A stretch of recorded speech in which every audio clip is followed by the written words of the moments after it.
ce match-là. Match ça là, je savais qu'on ne pouvait pas perdre. Je connais mon équipe. Et puis, remontada là, c'est nous, on a envoyé remontada.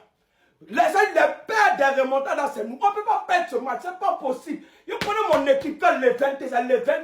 Bon, vous avez dit que les 20 on a marqué 2 buts, on fait ce qu'on veut. Nous, on gagne comme on veut. On est capable de tout. Tu peux nous, si tu veux, à la première mi-temps, il faut nous marquer 3 buts. À la fin du match, ça finit 4-3, c'est nous, on gagne. C'est nous, on fait ça. Je vous ai toujours dit qu'on est la meilleure équipe au monde. Ça ne chauffe pas. Vous avez vu, remontada, les remontadas vont commencer comme ça. Hein. C'est les remontadas qui vont commencer comme ça. On ne peut pas perdre, ce n'est pas les 20 qui avaient nous gagné. Bon, vous voyez, dans ma bio TikTok, là, il y a le lien. Allez tous dans le canal de Lionel PCS. Il donne les vrais coupons. Vous allez gagner, voilà. Dans ma bio TikTok, il y a le canal, ouais, de Lionel PCS. Allez là-bas, cliquez, rentrez dans son canal. Voilà. Donc, je savais que là, on ne pouvait pas perdre ce match. Mon équipe, quoi. Mon équipe, quand on perd, les 20 avaient nous gagné. Les 20 avaient nous gagné. C'est pas possible. C'est pas possible. On a trop d'enjeux. Je connais un coach qui en a distribué des baffes à la première mi-temps. Je préfère même pas imaginer comment Flick il a dû embrouiller ses joueurs à la mi-temps. Dans le vestiaire, ça a dû crier. Déjà que Flick n'était pas content du match contre Mallorca, bah ça va être la même chose contre Levante. Et on connaît tous le Flick ball. Malgré le fait qu'on était sur un terrain hostile, un terrain compliqué, malgré le fait qu'on perd 2-0 à la mi-temps, Pedri a sonné la révolte et on réussit à revenir dans ce match. Et franchement les gars, on va pas se mentir, on a eu chaud. Perdre face à des promus, les gars, deuxième journée de Liga, qu'est-ce que ça nous aurait vanné, qu'est-ce que ça nous aurait fait mal. Pas de conclusion à tirer, ça reste que le deuxième match de Liga. Le Barça n'est certes pas irréprochable, mais c'est la reprise et on sait tous très bien comment cette ligne haute elle est compliquée. Et surtout quand l'adversaire a autant de réussite, bah on le paye cash. Mais il y a un truc qu'il ne faut pas oublier avec Flick, c'est qu'un match, ça dure 90 minutes. Je pense bien qu'on est reparti sur une année où on va enchaîner les remontadas. Si vous voulez du divertissement, vous savez c'est quel match qu'il faut regarder chaque week-end, c'est les matchs du Barça. Car il y a que eux pour t'offrir ça. Ils se font peur tout seuls et ils finissent toujours par s'en sortir. Les gars, Flick dans ce match en première mi-temps, il allait péter un câble. Le nombre de fois qu'il s'est énervé, après ces 2 mauvais matchs, Flick va faire baver les joueurs à l'entraînement. Et j'espère qu'ils vont revenir avec un visage différent la semaine prochaine.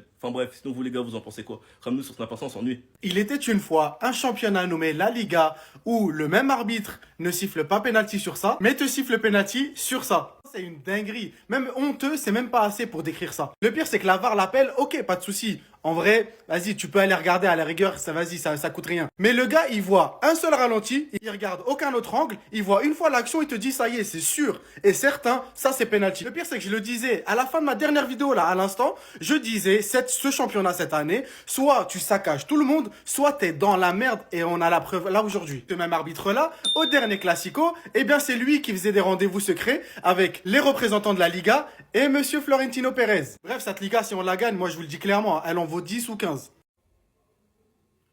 Ouais. C'est donné revenu cette année encore. Chia, mon cœur. Les 20 vont marquer 2 buts. Ah! J'ai fait exprès, les gens. Quand le 20 a marqué 2 buts, il a fait comme s'il n'avait pas vu. Il enlève mon cœur là-dessus.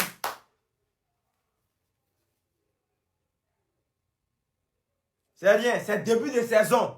Ils sont encore en jambes, ça. C'est début de saison. On vous montrer le ballon, on ne parle pas trop. Il n'y a pas trop parlé. Les lendemain, c'est quelle équipe même? Équipe de combien? Chat! Ouais, mon cœur, mon cœur. Connaissez, téléchargez l'application 1 mon code promo, c'est gagné 200 pour avoir 200% de bonus lors de vos premiers chargements. C'est rien. La Madeleine, c'est rien. Voilà, on a notre deuxième match à jouer, on gagne ça.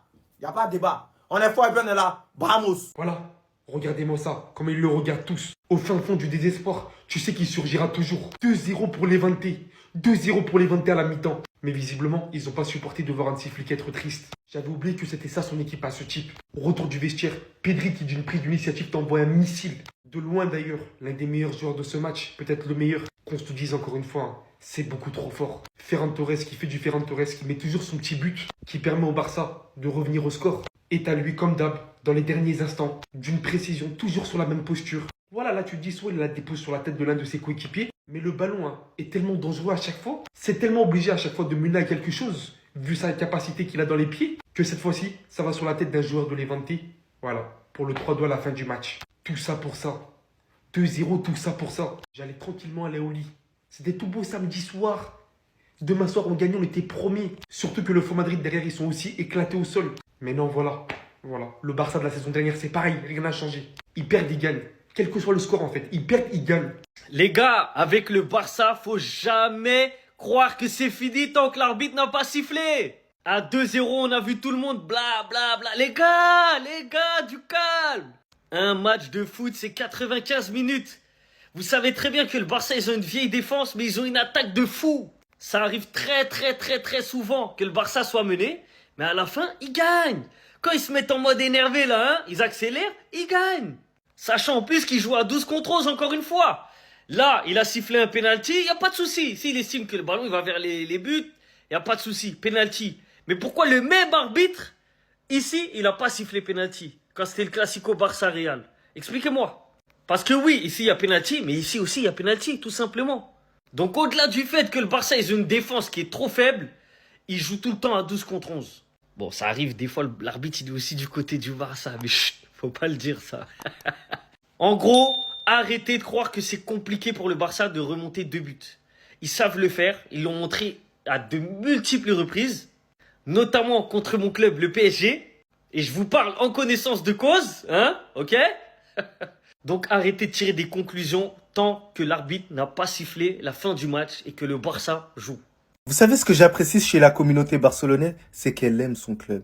Mais la chose que je déteste chez les Barcelonais, c'est qu'ils n'assument rien du tout. Sur cette situation-là, les Barcelonais arrivent à nous reporter sur une autre action venant des Madrilènes. Là, on est sur une action qui s'est déroulée au Classico. Tchouaméni a clairement mis main. Il y avait penalty à ce moment-là. Énormément de Madrilènes ont fait une vidéo et on dit que heureusement que l'arbitre il a pas sifflé penalty parce qu'il y avait effectivement penalty. On l'a tous avoué.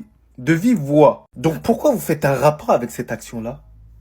Est-ce que là, il n'y a pas factuellement penalty sur cette action-là? Alors oui, Baldé, il le fait pas de manière volontaire, il n'y a pas de souci. Mais la position de sa main fait que ça empêche de prendre la direction du but. C'est une réalité, c'est factuel. Comment là, vous allez me dire que là, il n'y a pas main à ce moment-là? Soyez un minimum objectif. Je vous cache pas qu'au tout début, je me suis dit non, il n'y a pas main parce que bon, vas-y, c'est pas trop exagéré. Mais on va pas se mentir que sa main, elle fait ça. Là, à ce moment-là, c'est pas normal.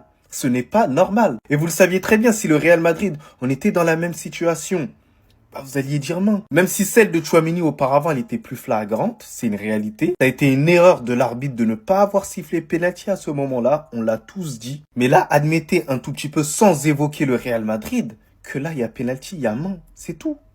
C'est tout, les gars. Sinon, on n'a qu'à prendre dans tous les championnats. Manchester City, on n'a qu'à même prendre des situations où l'Atlético de Madrid a été avantagé, ou même vous avez été avantagé sur certains matchs.